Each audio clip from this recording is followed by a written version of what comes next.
guys, so I recently upgraded my Sony A7 III to the A7C and I've been loving it. If you want to watch my full review, then just click on the link in the description below.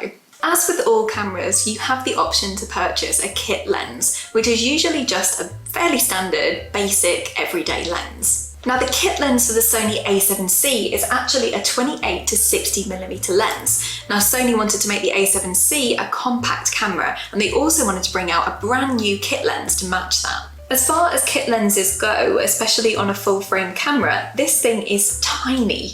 If we put it on the scales, you can see it only weighs 184 grams. Now kit lenses aren't usually known for being the best built or being the sharpest quality, and because this one was small, I was thinking it would be the same.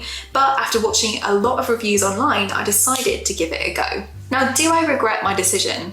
No, I regret a lot of things in life, but this isn't one of them.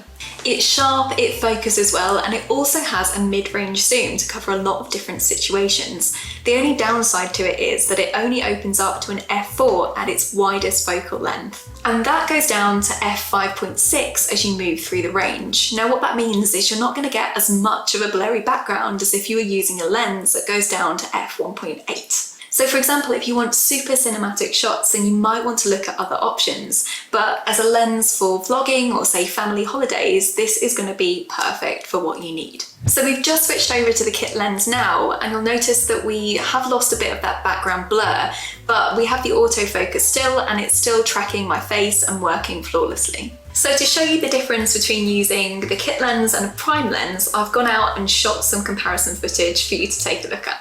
So this is a clip shot on a more expensive 35mm prime lens. I haven't used any sort of filter, it's the colours that come straight out of the camera, no editing whatsoever.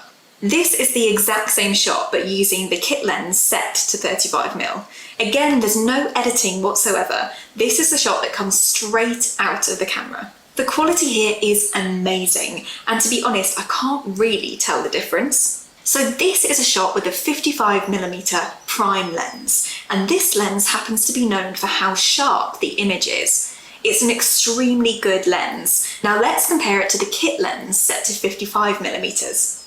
This is the kit lens set to 55mm. As you can see, this gives it surprisingly great results, and I can barely tell the difference between the two. Here's a side-by-side comparison. When you look at them like this, I can see the slight difference, but the kit lens really has surprised me with the high quality. But to really compare the sharpness of these two lenses, we need to get right in close. So let's crop this in by 400%.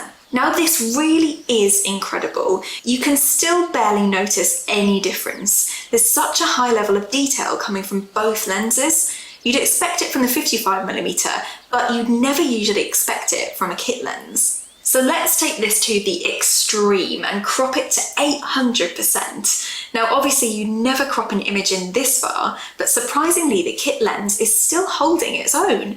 You can notice a slight difference, but certainly nothing you can complain about. But there's one area where the kit lens will never be able to match, and that's the blurred background. So this is the kit lens at its widest aperture. It has a nice soft background, so you're still able to get a bit of a cinematic look. But as you can see, this can never compare to the capabilities of a prime lens when opened up to its widest aperture. You might notice when you look up this lens online, there's no mention of stabilization, and that's because a lot of Sony lenses don't have stabilization because it's already inbuilt into the camera.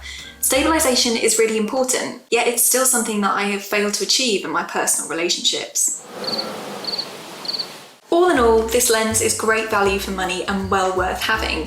The only time I wouldn't recommend it is if you were looking for cinematic style shots with a blurry background, or you're looking to shoot in low light conditions. Overall, this gets a big thumbs up for me. So you've made it this far through the video, so why not give me a thumbs up? Anyway, thank you for watching. I hope you found this video really useful. If you did, then hit subscribe and I will see you soon.